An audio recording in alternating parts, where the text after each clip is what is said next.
दोस्तों, एक लड़की को इतनी तेज बुखार होता है कि उसे होश हवास कुछ नहीं रहता। रात के लगभग 11 बजे होते हैं और बुखार से कराह रही होती है। आसपास कोई नहीं होता क्योंकि वो रूम लेकर के पढ़ाई कर रही थी। तभी बगल में एक लड़के का रूम होता है, उसके कान में आवाज़ पहुंचती है लड़की के चीखने की, कराहने की। तभी वो पास जाता है। जाने के बाद दोस्तों, वो देखता है कि उसे इतनी तेज बुखार है जिसकी कोई सीमा नहीं है। दोस्तों, वो तुरंत ही उसे पानी पिलाता है। पानी पिलाने के बाद लड़की को फिर भी होश नहीं होता। तभी एक सूती कपड़ा लेकर उसके सर पर रखता है पानी का। उसका बदन इधर-उधर पोंछता है बाहों को और उसका बुखार उतारने की कोशिश करता है दोस्तों। उस लड़का को उस लड़की के साथ पूरी रात हो जाती है यही करते-करते। जब सवेरा होता है तो लड़की को ज़रा-सा होश आता है।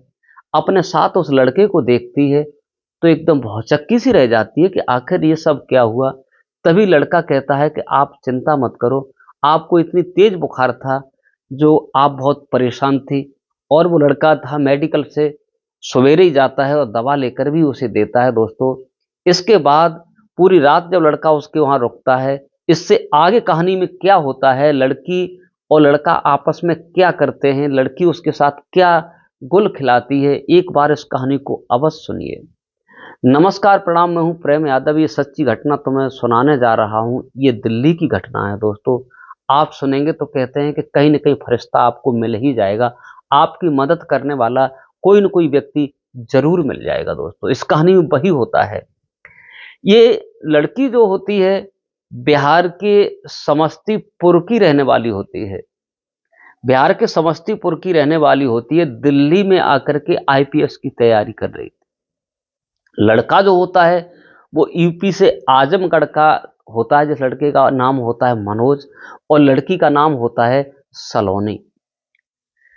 लड़की जो होती है, ज़्यादा बड़ा अच्छा खासा परिवार तो नहीं था लेकिन ठीक ठाक था। इसने पढ़ाई लिखाई करके और इसके घर वालों ने विचार किया लड़की को कुछ बनाना है, तो उससे सीधा दिल्ली का रुख किया। दिल्ली आकर के और आईपीएस की तैयारी करने लगती है। लड़का जो होता है वो भी अपनी तैयारी करने लगता है, जो वो भी आईपीएस की पढ़ाई कर रहा था। इत्तेफ़ाक से कि जहाँ पर रहने वाली सोसाइटी थी, जिस मालिक का मकान था, उसके कई एक रूम थे। तो वो लोग कुछ फैमिली वाले रह रहे थे, कुछ पढ़ाई वाले रह रहे थे। तो ऊपर वाले माले पर ये लड़की भी रूम लेकर के अपना अकेले रह रही थी और ये लड़का भी रह रहा था। लेकिन एक दूसरे को इतना तो जानते थे कि ये भी पढ़ाई करती है और लड़की भी जानती थी ये लड़का भी पढ़ाई करता है। लेकिन दोनों ही खूबसूरत थे, पढ़ाई लिखाई में दोनों बहुत अच्छे थे। दोस्तों, लड़की जब पढ़ाई करती है, पढ़ाई करते करते और समय ये हो जाता है कि एक दिन इत्तेफाक से उस लड़की को बहुत तेज फीवर होता है, बुखार आ जाता है। बुखार इतना आता है कि लड़की को होश हवास नहीं रहता, बुखार में कराहने लगती है। मनोज जो होता है अभी पढ़ाई कर रहा होता है तो उसके कान में आवाज़ पहुँचती है कराहने की। तभी वो गेट से बाहर आता है। बाहर आने के बाद उसका गेट लॉक नहीं था, कुंडी तो खुली थी, लेकिन जैसे वो खिड़की से झाँक के देखता है तो बुखार से कराह रही थी। पता नहीं क्या हुआ हो। लेकिन वो जो लड़का होता है मनोज, वो किवाड़ खोलता है, खोलने के बाद अंदर जाता है। जब उसका पैर पकड़ के देखता है तो इतनी तेज़ फ़ीवर होता है मानो इसका शरीर इतना गर्म था मानो इसे तपा दिया हो। जब वो लड़का इधर-उधर हाथ पकड़ता है, उसका सर दबाता है और उसका पानी लेता है, उसे पानी पिलाता है, एक भींगा कपड़ा देखता है, अपनी बनियान उतार लेता है, उतारने के बाद उसके सर पे रखता है और दोस्तों उस लड़की का बुखार उतारने की कोशिश करता है। लड़की के हाथ-पैर दबाता है, सर भी दबाता है, कहीं ये कंट्रोल हो जाए दोस्तों। धीरे-धीरे चल कर के कुछ वक़्त तो होता है, लड़के को याद आता है कि मुझे फ़ीवर आया था तो मेरे पास कुछ टैबलेट बुखार वाली रखी थी, तो वो भाग के अपने रूम से एक टैबलेट लाता है।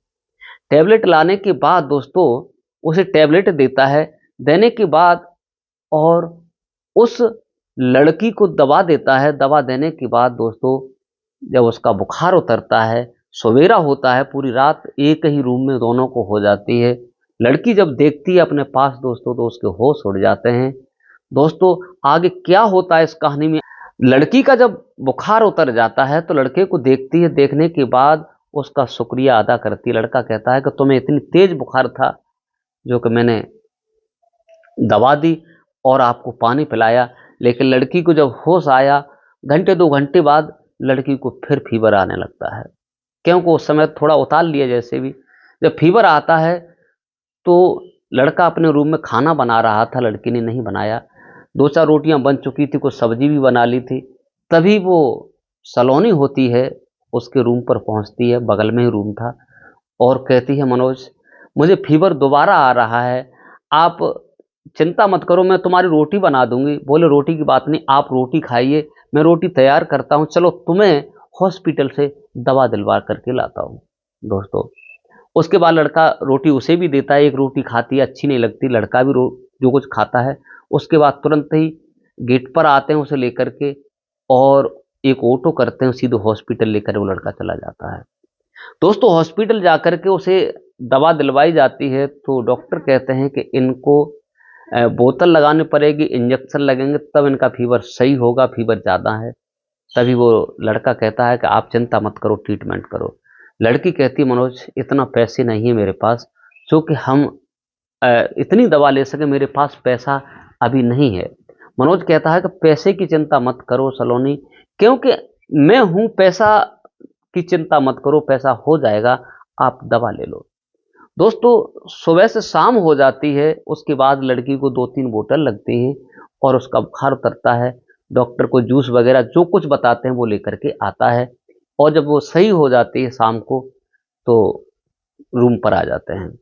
सलोनी अपने रूम में चली जाती है और मनोज अपने रूम में चला जाता है। जाने के बाद कपड़े वगैरह उतारता है, फिर 1 घंटा बाद आता है, उससे पूछता है कि कोई दिक्कत तो नहीं है। सलोनी कहती है कि हाँ, नहीं मुझे कोई दिक्कत नहीं है, अब मैं ठीक हूँ, आज मैं तुम्हारे लिए खाना यहीं तैयार कर दूंगी। लेकिन मनोज कहता है कि नहीं, खाना मैं बना दूंगा, क्योंकि आप परेशान हो, दिक्कत है, फिर डॉक्टर ने मना कर दिया है, आप बिल्कुल चिंता मत करो। मनोज खाना बनाता है, खाना बनाने के बाद उसके पास ले जाता है, उसे खिलाता है। दोस्तों, रात के 9-10 बजते हैं, तभी सलोनी जो होती है उसे कुछ महसूस होता है, डर जैसा लगता है। तभी मनोज को उठ के नहीं जाती है, फोन करती है, मनोज मुझे भारी डर लग रहा है, आप इधर आ जाइए।